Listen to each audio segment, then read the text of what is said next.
Assalamualaikum warahmatullahi wabarakatuh.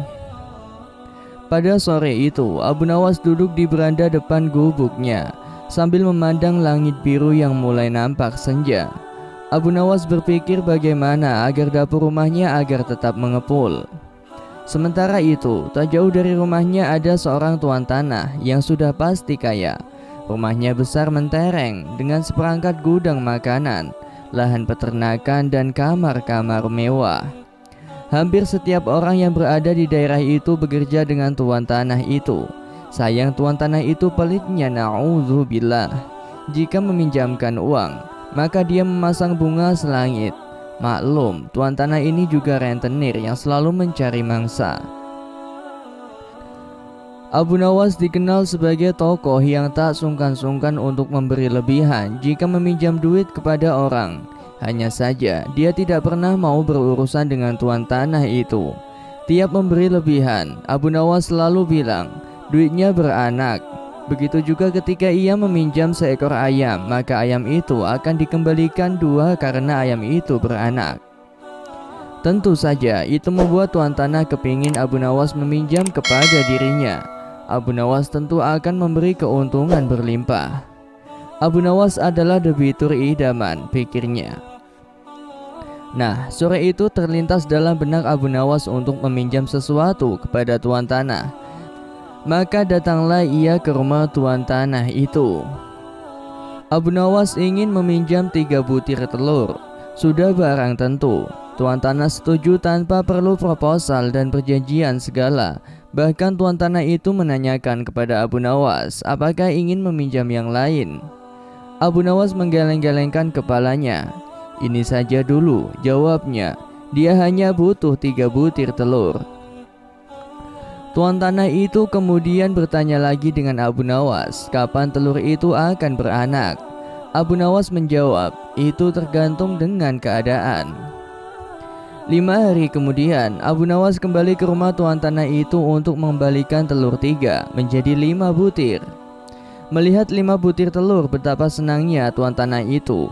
Ia lalu menanyakan kepada Abu Nawas apakah ia akan meminjam lagi. Abu Nawas kemudian meminjam piring tembikar sebanyak 2 buah.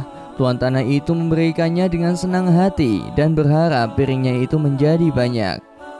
5 hari kemudian, Abu Nawas datang dengan membawa 3 piring tembikar. Walaupun tidak sesuai dengan yang diharapkan, tetapi hati tuan tanah cukup gembira karena 2 piring dulu hanya melahirkan 1 anak saja. Tak mengapa, pikir sang tuan tanah, karena bisa saja orang mempunyai anak tunggal bahkan tidak memiliki anak. Abu Nawas dan tuan tanah itu sama-sama senang.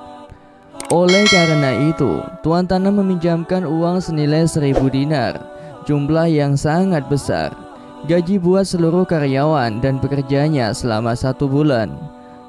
Tuan tanah itu berangan-angan bahwa uang yang dipinjam Abu Nawas nanti akan diapakan karena akan banyak beranak.